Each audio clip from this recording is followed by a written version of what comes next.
ప్రభునందు నాకు అత్యంత ప్రియమైనటువంటి వారులారా, మన ప్రభువును రక్షకుడునైనటువంటి యేసుక్రీస్తు వారి యొక్క శుభనామంలో మీ అందరికీ నా హృదయపూర్వకమైనటువంటి శుభములు, వందనములు తెలియజేస్తున్నాను. ఉదయకాల సమయంలో దేవుని వాక్యాన్ని మనం ధ్యానం చేసుకుందాము. ఈరోజు వాక్య ధ్యానం కొరకు మనం తీసుకున్నటువంటి లేఖన భాగము కీర్తనల గ్రంథము 117వ కీర్తన మొదటి వచనం చదువుకుందాం. యెహోవా కృప మన ఎడల హెచ్చుగానున్నది, ఆయన విశ్వాస్యత నిరంతరము నిలుచును. ఆమేన్. దేవుని నామమునకు మహిమ కలుగును గాక. ఇక్కడ కీర్తనకారుడు ప్రభు యొక్క కృపను గురించి మనకు తెలియజేస్తున్నాడు. యెహోవా కృప మన పట్ల హెచ్చుగా ఉందని మనకు తెలియజేస్తున్నాడు. అవును ప్రియులారా, ఆయన కృప మన పట్ల హెచ్చుగా ఉండబట్టే ఎంతవరకు కూడా మనం సజీవులుగా ఉండగలుగుతున్నాము.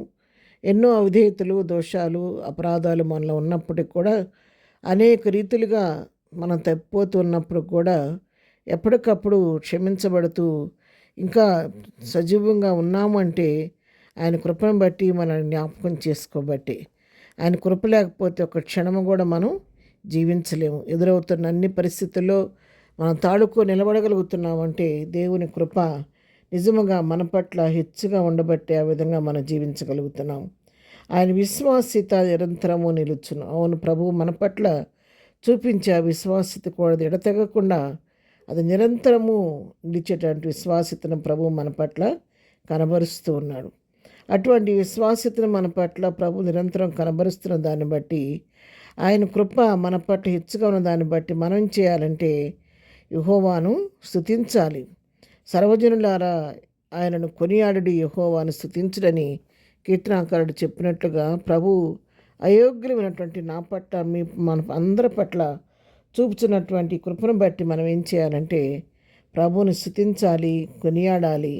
ఆయన మహిమను వివరిస్తూ ఆయన చూపుతున్న కృపను బట్టి నిత్యము కృతజ్ఞతాపూర్వకంగా ప్రభువును మనం ఘనపరచవలసిన వారమై ఉన్నాం. నిజముగా కృప లేకపోతే మనం ఈనాడు నశించిపోయేవారు. కృప వలన మాత్రమే మనం రక్షించబడి ఉన్నాము.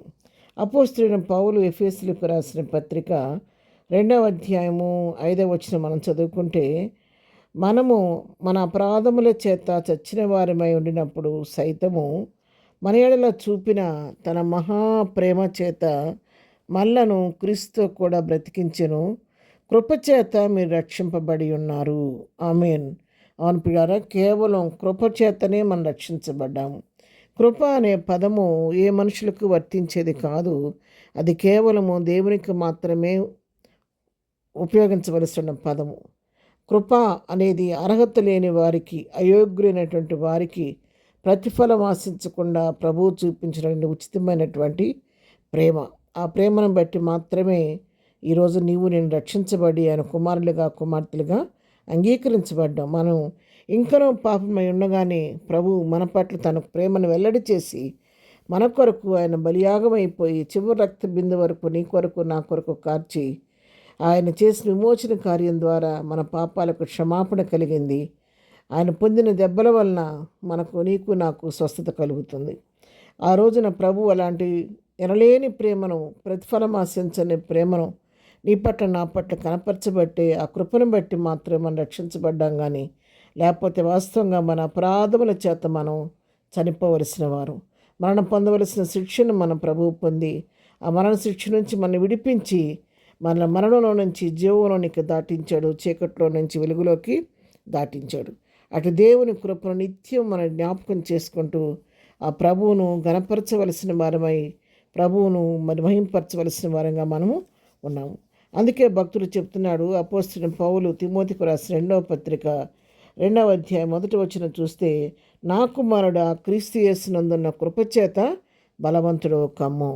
కాబట్టి కృపను మించినటువంటి కార్యం ఈ లోకంలో ఏది లేదు. దానికంటే మించిన పదము ఉపయోగించడానికి ఏమీ లేదు. కాబట్టి దేని గురించో మనం బలపడటము, ధైర్యపడి తెచ్చుకోవటం కాదు, కానీ కేవలం ప్రభువు నీ పట్ల నా పట్ల చూపుతున్న ఆ కృపను బట్టి మనం బలపరచబడి క్రీస్తునందున్నటువంటి ఆ కృపచేత దినదినం మనం బలం పొందుకొని ప్రభువులు ఎదుగుతూ ప్రభు చిత్తానుసారంగా జీవిస్తూ అనేకుల్ని ప్రభు వైపు త్రిప్పవలసిన బాధ్యతపరమైన ఉంది.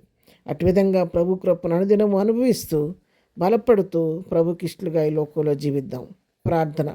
ప్రేమ కలిగిన తండ్రి, ఉదయకాలం అయోగ్యమైన నా పట్ల మా పట్ల నువ్వు చూపిన లేని ప్రేమ వాత్సల్యతను బట్టి, మరి ముఖ్యంగా నీ కృపను బట్టి నీకు వందనాలు చెల్లిస్తున్నాం. మారని నీ కృపను మా పట్ల కనపరుస్తున్నందుకు నీకు వందనాలు. ఈ దినం మేము చేయ పని పాటలో రాకపోకల్లో తోడుగా ఉండండి. ఏదైనా బర్త్డే మ్యారేజ్ చేసుకోవడం దీవించి ఆశీర్దించి ప్రతి వారి పట్ల కృప విస్తరింపచేయమని యేసునామములో ప్రార్థించడి పొందుకొని ఉన్నాము తండ్రి. ఆమెన్. ప్రభు కృప సదాకాలం మనందరికీ తోడై నడిపించునుగాక. ఆమెన్.